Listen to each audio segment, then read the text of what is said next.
Around 4 to 5 years ago, there was a guy who was labeled as the most exciting player in high school basketball, but we really haven't heard anything about this guy since then. So what happened to him?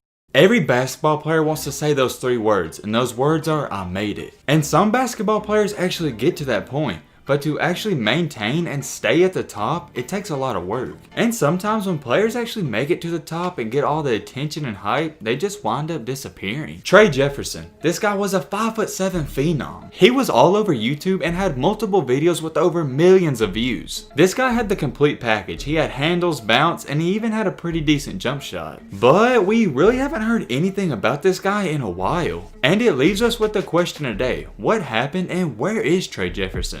And to get into that, you guys already know, we gotta throw it all the way back to where things started. As Trae Jefferson was coming up and going into his high school basketball career, he was always known as a flashy player. And even though he was known as this flashy type of player, he was still fundamentally sound. As he was growing up, he was always much shorter than his competition, but to be 5'7" and 150 pounds, he was arguably one of the best players pound for pound. And with being this skilled, this earned him a 3-star ranking. Now for his high school career, it really speaks for itself. He completely dominated at the high school level and he could score whenever he wanted to. We all know how good he was in high school, so what happened after high school? Well, this is when our story really starts to get heated and interesting. With having that outstanding high school career and that 3-star ranking to his name, he had a lot of college options. But ultimately, he decided to commit and sign with Texas Southern. This was actually a very shocking decision because they're not a high major D1 program. Even though it was shocking, it was also smart because if he would have went to a high D1 program, he probably wouldn't have played and shined right away. Whereas when he chose Texas Southern, he was going to be the guy there and get all the shine. So heading into his freshman season, which was the year 2016 through 2017, he actually had big expectations. And let me just tell you guys, he put on right away. Out of 28 games played, he started 22 of them, averaging a whopping 32 minutes per game.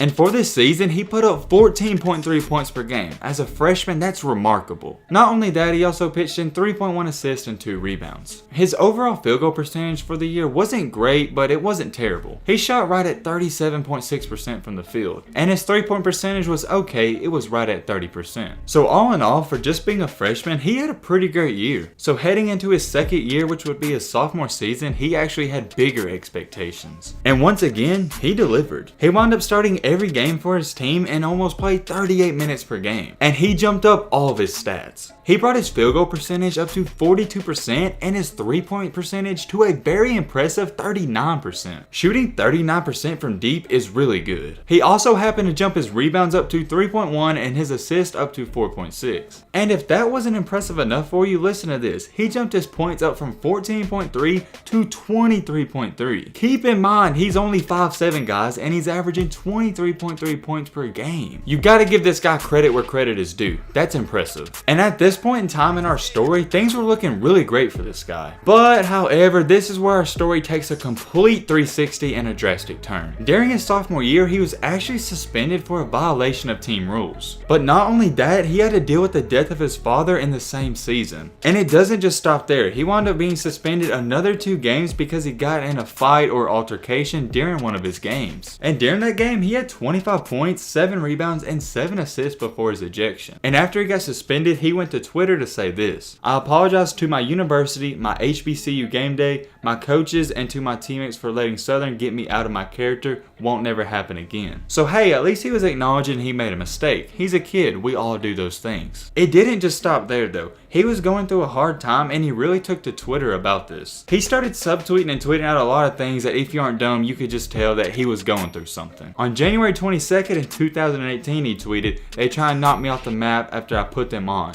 Hashtag God's plan." Also adding brainstorming and praying. He tweeted out several things, but I'ma only read 2 more for you guys. "Devil thought he caught me with my head down until I looked up and said amen. And last but not least, first pops and now this, I'm still smiling." So it was very obvious that he was struggling during this year and he was actually letting people know about it. And most people were like, yo, it's just something he's going through. He's gonna bounce back his junior and senior season and have a great year. But once again, this is where our story just takes a bizarre turn. On June 23rd in 2018, he announced on Twitter that he would not be returning to Texas Southern. And at the time, it was speculated that he wanted to transfer back closer to home to deal with his family situation. So that's when the big question landed. Who's going to land this star point guard? But here's the strange thing. As he entered free agency for basketball, basically, no one was really hitting his line up and reaching out to him. A news reporter on Twitter even tweeted out about this and said she was shocked that no one is taking a chance on this high motor guard. And a lot of people were confused about this because think about it, this kid was averaging 23 points per game. But when you really think about it, it kind of makes sense why programs were scared to reach out. Keep in mind, he was suspended on multiple different occasions during his last season. And you always hear the cliche, yo, height doesn't matter, heart over height any day of the week.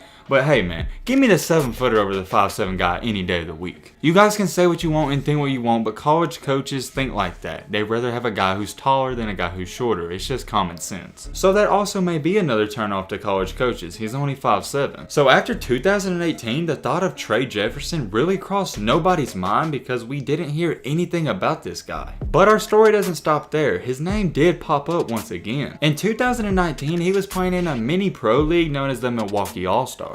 And before you guys make assumptions and get too excited, it's not nothing real serious, it's just a little league for exhibition games. One thing that's interesting though, they did play LeVar Ball's team out of the JBA. But ever since his last season at Texas Southern, that's really the last live action of basketball he's really seen or even played in. But I think the haters and critics are starting to get to him because recently on Twitter he tweeted out this. Remember the return I made last time y'all counted me out? #dummies. And that was only 4 days ago from when I'm recording this video, so that is very recent. But not only that, he said this on Twitter as well. College or pro, I'ma let y'all pick where y'all want to see the show. So basically, he's asking his fans and supporters on Twitter, should he go play pro overseas somewhere or should he return back to college?